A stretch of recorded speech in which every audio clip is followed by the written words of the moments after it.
We all know as a practice owner, one of the last things you want to think about is tax planning and strategizing for your practice. In addition, the long list of tasks on your radar, it's really hard to do everything. You have to find a trustworthy team of experts that understands the unique and specific needs within veterinary medicine. My suggestion would be my friends at Granite Peak Associates. Granite Peak is an advanced tax planning and veterinary practice advisory firm who has spent many years working within vet med.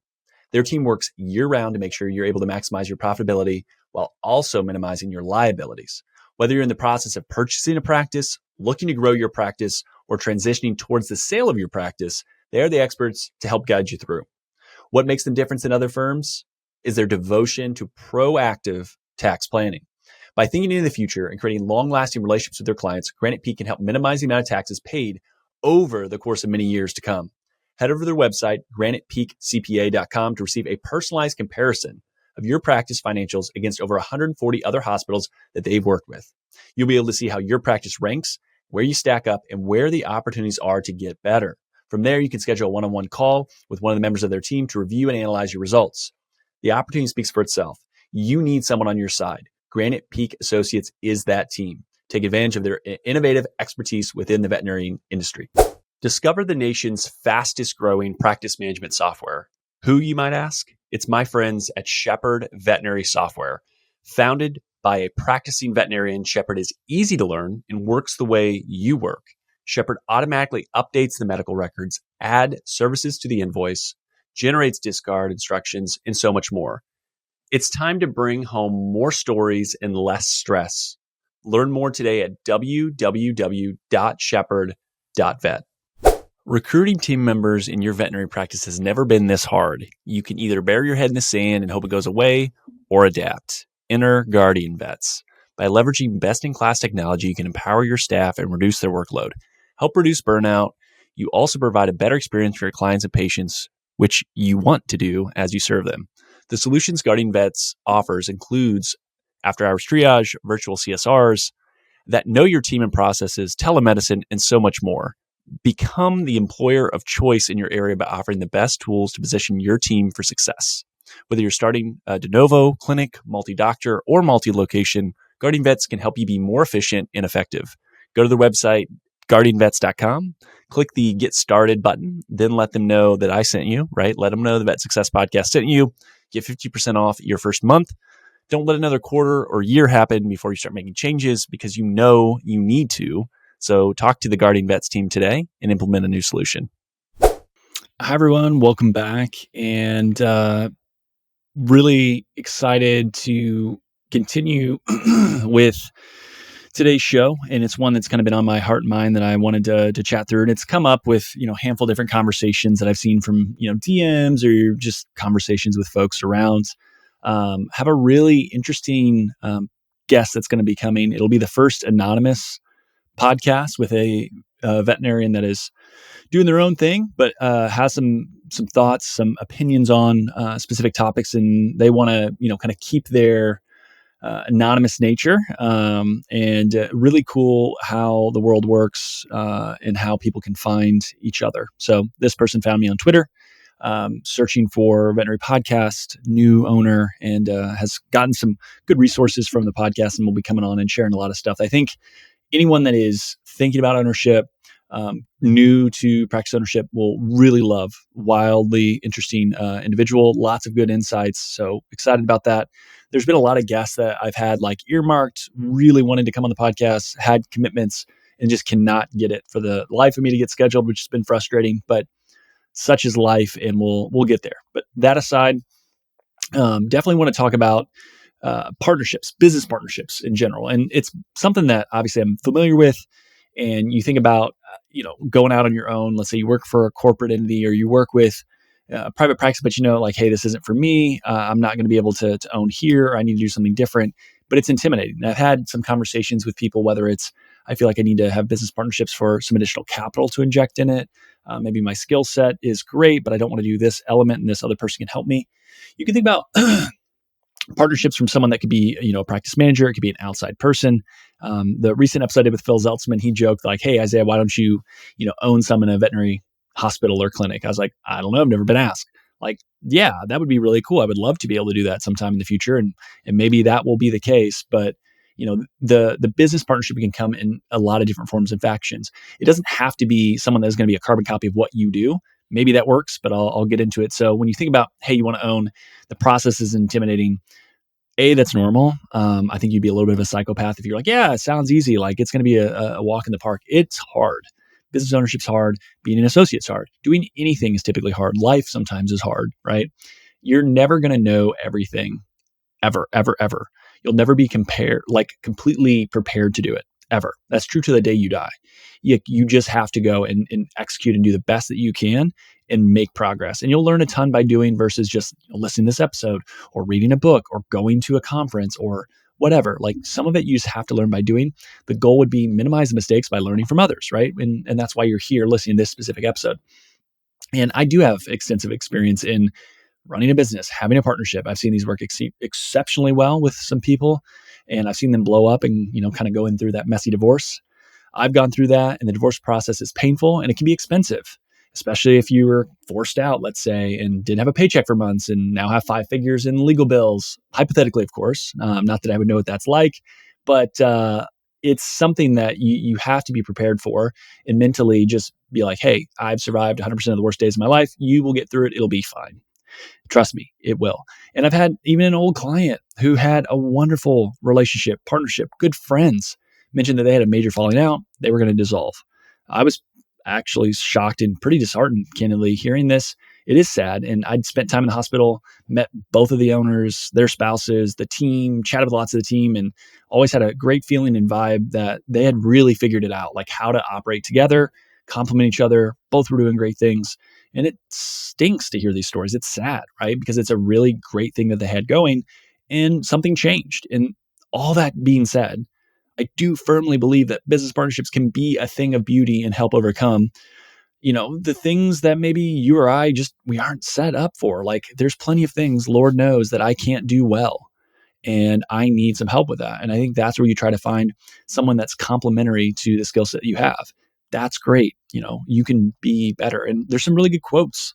So there's an anonymous quote: "The strength of a business partnership lies in the ability to adapt, innovate, and evolve together." I think that's really, really important. And I'll touch a little bit about the partnership that I went through and some of the different things that were like, hey, be cognizant of these elements. But that's an anonymous quote, but I think it's an excellent one. Warren Buffett, obviously, very, very famous. Partnership is not a legal contract between two equal individuals. It's an emotional alliance between two people who are committed to each other's success. I think that's really important. You have to have the best interests of each other. You have to look out for each other, care about each other, trust each other. And really like that quote from Warren Buffett. I know Buffett gets overquoted, but I really like that one.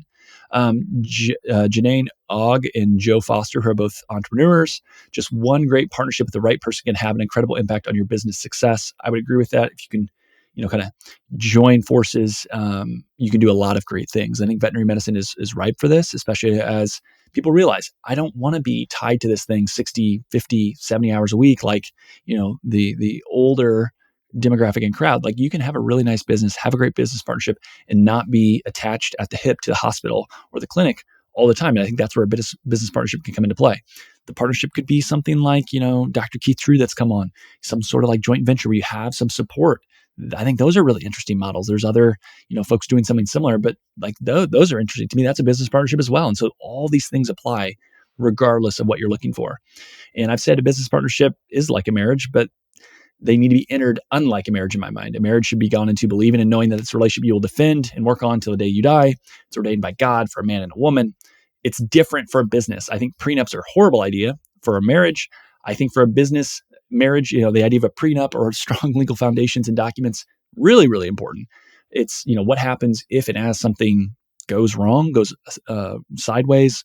How do you dissolve the relationship if the worst happens? How is that all done? Having good structure, having good processes matters. And, you'll want legal help here. This is not like, listen to a podcast and we'll write down some notes and we'll figure it out, right? It's go spend some money up front, 5, 10K on legal to get it done right. Because in the future, if you're successful, it's going to be hundreds or millions of dollars at stake. And people change when dollar signs are out there. It's very true. It happens, whether it's family, whether it's a business partnership.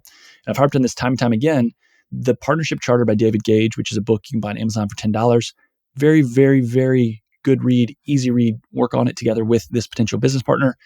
I did with my ex-business partner. Obviously didn't end up making the relationship work, but the conversations actually really helped in us shaping our operating agreement and the processes to better dissolve what ultimately happened. And I think that did help both of us, candidly. So, things to think about there. What are your non-negotiables? What roles will you play? How much money can you spend without asking each other, right? How will the profits be withdrawn or reinvested? How will you get paid?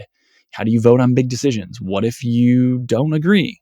Who owns what percentage? It's not likely going to be 50-50, right? Depending on who's bringing more money or the skill set or where you're at in your career. And that's okay, but just make sure you understand that. How will things change? How can things change? How can the business adjust without, needing to agree on that? What happens if you disagree with each other and can't come to a solution? Process. That is the big thing here. Make sure you have these things thought through, outlined. You can take these kind of layman terms like, hey, we agree on this, and then let someone that's a legal professional document that in a way that's fair. And I don't think you need to each have your own attorney. You can work with an attorney that says, hey, I'm representing both of you. I'm going to draft this in a way that I'm taking your words and making it into a legal framework that'll protect both of you. That to me is the ideal way to do it. And, find a business partner that is complementary. You don't need a carbon copy of yourself. I think that is actually a big mistake. You don't want to overlap too much on kind of what you both want to do. If you both want to do, XYZ, that's probably not great. You want kind of like, I really like this part and I like this part, and have that kind of division of a labor in a way is extremely important. And you want to ensure if, as the business changes, you're rowing in the same direction. What is the ultimate goal of what you're trying to do? And if you have alignment there, that can help then work backwards. So what happened for me, what red flags I see, I will share. I've shared some of this prior. Maybe I'll share more now. We will see, right? So the thought process is, within the first 12 months of the partnership, there's a lot of pressure on me, placed for something that I didn't necessarily think was a business related thing, and certainly wouldn't expect someone to kind of ask, require, put a ton of pressure on you. I felt like there was some manipulative tactics used on me. And I said, hey, I'm not going to do this. I refused. I pushed back, even said, hey, jokingly, if this is really important to you, like, you can just take my equity and I'll walk away. And to me, it was the first sign that I wasn't sure if I trusted this person and they were looking out for me. And again, if I go back to the Warren Buffett quote up above, right, committed to each other's success, I felt like this was definitely something that was not looking at it from my view. And this individual was definitely looking out for their own interest and doing something that didn't make any sense to me. And I tried to explain that. And it was just putting more pressure, or just using these weird kind of backhanded manipulative tactics to try to like convince me that that's what I wanted. And I was like, no, or that I was putting, doing something that would harm others. And I was like, that's totally not the case. And it was a weird dynamic where it never really was resolved. It just kind of got to the point where I got a little, frustrated and kind of said no and said no and said no, and then got a little heated and said, hey, this is actually a really big deal for me. You need to like drop it. It was dropped, but it was never really resolved, just kind of hung there. And so it just was something where I tried to move on, make the best of it, keep working. And second, there was like this desire to quit doing the work. And I think it's really important to do the work, especially in the duties and things that you agreed on up front, to then all of a sudden pass work off to others to free up time to do growth and marketing. And yet when confronted as those efforts were really fruitless, very defensive, very territorial, like questioning why. And if you continue less and less work, and there's then all of a sudden a secondary company that you're doing things with that I have no interest in, and you're spending a quarter of the year there, that doesn't make sense. So there was a rediscussion on salary and ownership and all these other things, and trying to have that conversation to make it efficient and make it fair, and just was met with resistance every time, like no. And it, to me, was just very strange that was the case. And again, looking at that now, it's like, well, that's really silly. Why would you let someone do that? It's a slippery slope, right? Because if you're trying to say, yes, I believe what you're saying is true, we'll do this, but then you can't hold someone accountable, that's tricky. Third, bigger decisions, things like, hey, we want to do XYZ, we want to make these big changes. If it came from myself or one of the other minority partners, it was always kind of like, nah, don't really like that idea. But if it was from the majority owner and my business partner, it was basically like a bully tactic to like get their way, regardless, like stall out any other ideas, but really push forward on their ideas. My idea is great, your idea not so much. Like, oh, we're not gonna do that. That doesn't work. It's frustration, it's stagnation, and it just gets to the point where you feel like, hey, I'm a business owner, but I really don't feel like I have a lot of say here. Fourth, if business growth was coming from efforts that weren't from the person that took all this time off and quit doing the work, but is from the other folks doing the work day in and day out with clients, you want to be able to take ownership and again go back to someone and say, hey, here's the data, this is what's showing. We got to restructure some things. And again, met with no's, whether it's compensation, ownership, no on all fronts, just nope, can't do it, nope, can't do it, really just rejected. And a lot of this definitely sounds like it's just me complaining and venting on it and passing the buck. My mistake was not nipping some of these things early and often. Hey, I don't want to do this. I'm going to go this other route. Hey, that's not what we agreed on, right? Back when we created these documents, we were both going to work in the business. We were both going to work with clients. Hey, we were committed to doing this. And again, trusting and thinking that things were well intentioned. And perhaps they were. And I'm not saying that they weren't and it was intentional, but it failed and there was never any ownership of that change of course. And then it was a double, triple down.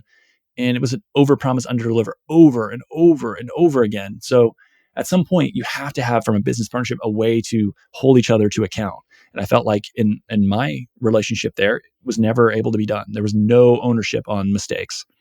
The biggest red flag I missed in a teammate of mine that I did help hire, who has now left and is doing their own thing for obvious reasons, mentioned for her, she really learned a big lesson that if someone complains about how bad other people they've worked with in the past are, how they were screwed over, or they have all this bad luck, or there's just all these things that are never on them and they pass the blame, that's not something you overlook. And to me, this is the biggest thing. If you're going to partner with someone and they're telling you all these negative things about all these other people, or so-and-so sucks, or this was wrong, or, they did XYZ, or, look at me, I'm so great. I've just not had the chance to do it because I've been held back or whatever.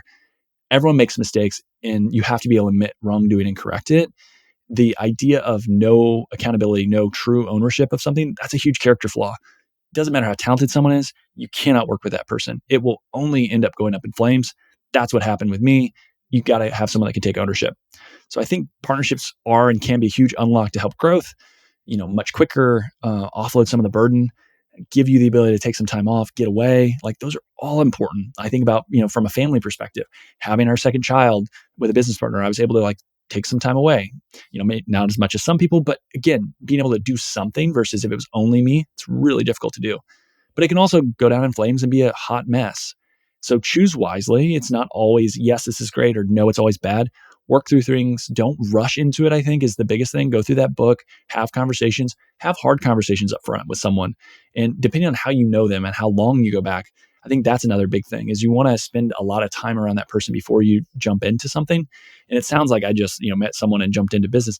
I did spend time, but apparently I didn't enough. And that's a mistake on my side. I will own that. I shouldn't have done it. So learn from my mistakes.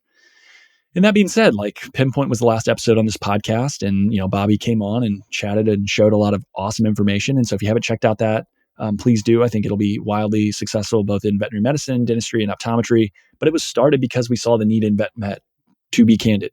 And have another business partner. I'm not so jaded that I don't think it can ever work. It is, I learned some things, I've grown, I figured out this has to change. I've known him for a lot longer than my previous business partner.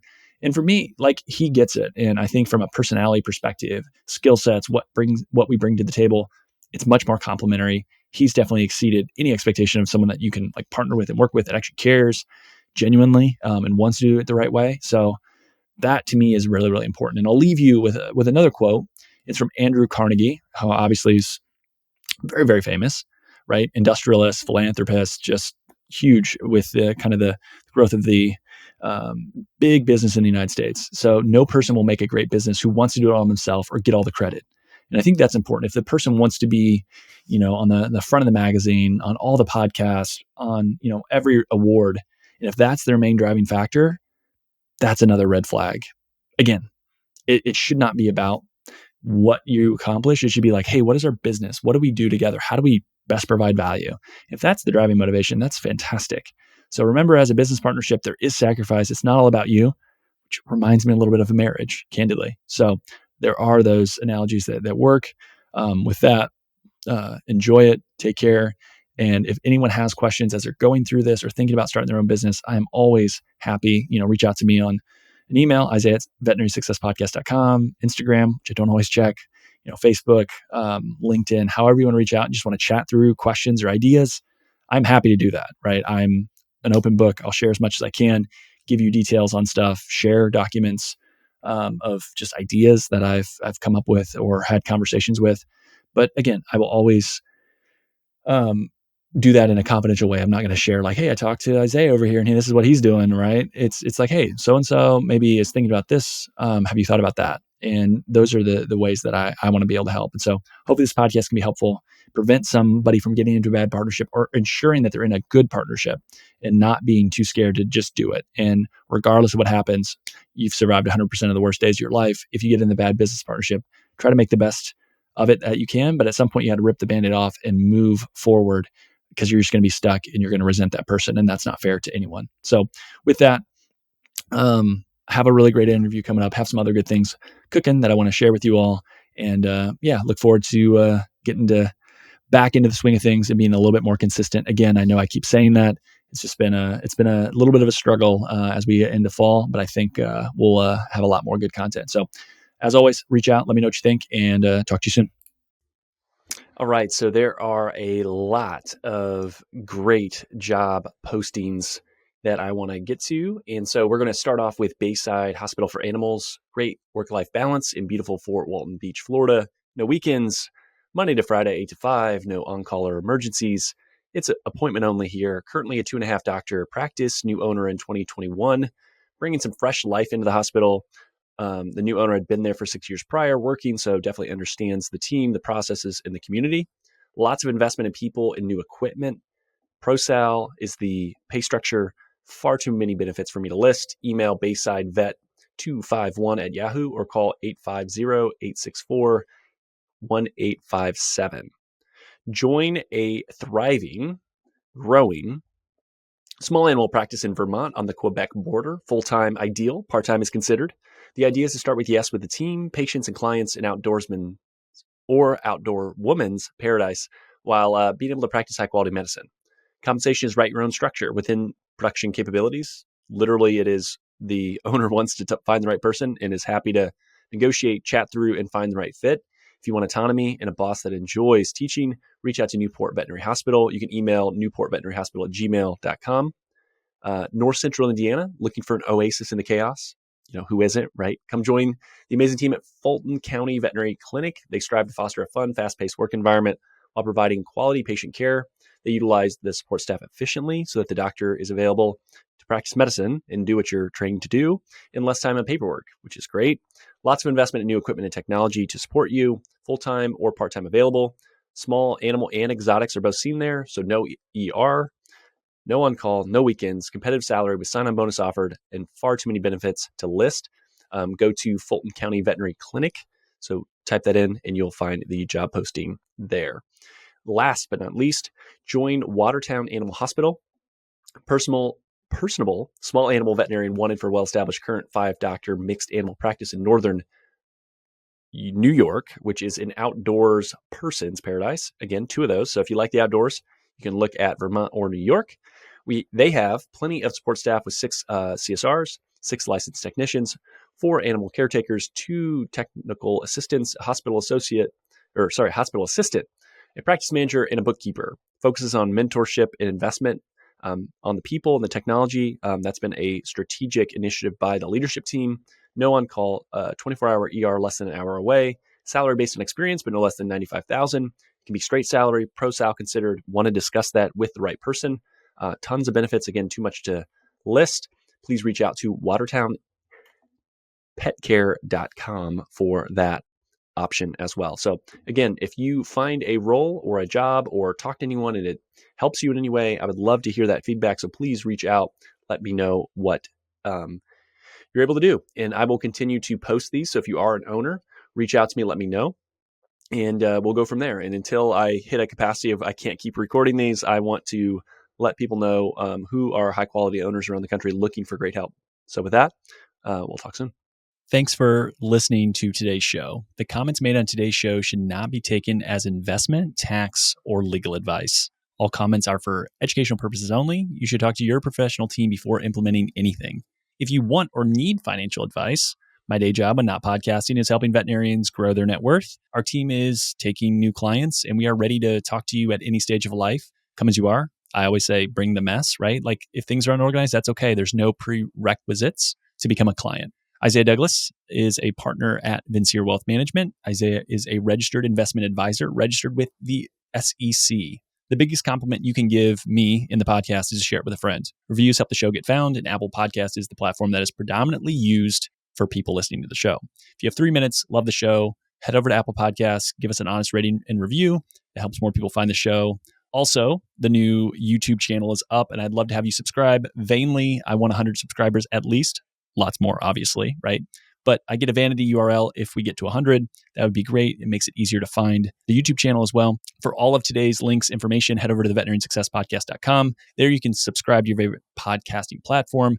It'll be a link to that YouTube channel I just talked about. You won't miss any other episodes, whether you listen on Spotify, whether you have some other ancillary podcast platform. Please like, subscribe, all that stuff. It certainly does help. I appreciate it. Finally, if you want more information, insights, want your voice to be heard, want to share ideas for content, say, hey, Isaiah, I want you to have this guest. I want you to talk about this topic. Go over to the Facebook group. So you can search for the Veterinarian Success Podcast on Facebook or head over to veterinariansuccesspodcast.com, scroll to the bottom about your host, click on the Facebook icon, and that'll get you in the group.